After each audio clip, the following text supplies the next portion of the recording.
কেউ কারোর ভাইয়ের বিয়ে, কারোর বোনের বিয়ে, কেউ মেয়ে বিয়ে দিতে পারছে না, কারোর চিকিৎসার জন্য চিকিৎসা করা লাগবে, কারো সমস্যা আছে তার সেখানে তাকে সাহায্য করে, সব ধরনের সহযোগিতা তারা সবসময় করে যাচ্ছে নিশ্চয়ই। তো আজকে বিশেষভাবে ধন্যবাদ জানাচ্ছি সেই ড্যাফোডিল অ্যাসোসিয়েশনের সাথে যারা জড়িত সম্পৃক্ত আছেন সবাইকে তাদের এই মহৎ উদ্যোগের জন্য।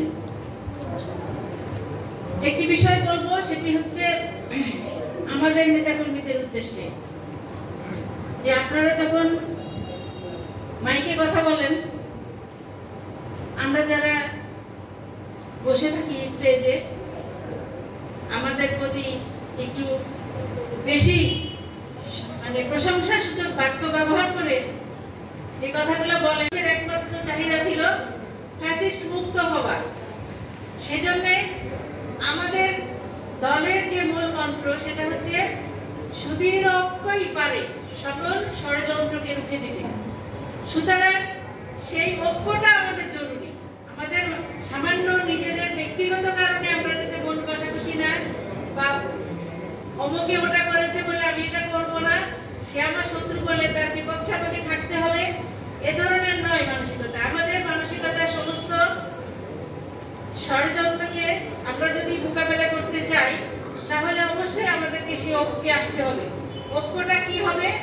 আমরা সবসময় চেয়েছি যে বাংলাদেশের মানুষ যে বিগত 15 বছর ভোটের অধিকার থেকে বঞ্চিত হয়েছে, সেই ভোটের অধিকার ফিরে পাওয়া।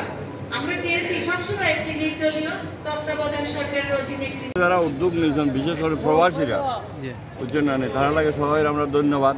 বিশেষ করে আমরা অসহায় মানুষের প্রতি যে তারা আন্তরিকতা দেখার জন্য সাহায্য সুবিধা করবেন, তাই বিশেষ করে প্রবাসীদের প্রতি আমার ধন্যবাদ। এবং আমরা আশা করি আরও প্রবাসীরা যারা আছেন ভবিষ্যতের জন্য তারা এরকম উদ্যোগ নেন, এবং আমাদের বিশ্বনাথ বিএনপির পক্ষ থেকে ওনাদেরকে আন্তরিক ধন্যবাদ এবং কৃতজ্ঞতা জানাচ্ছি।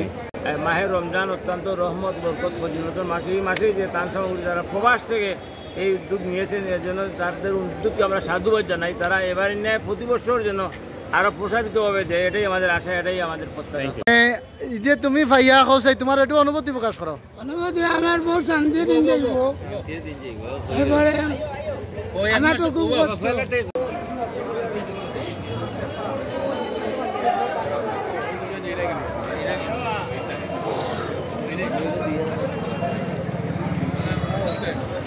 আর সময় নাই রে,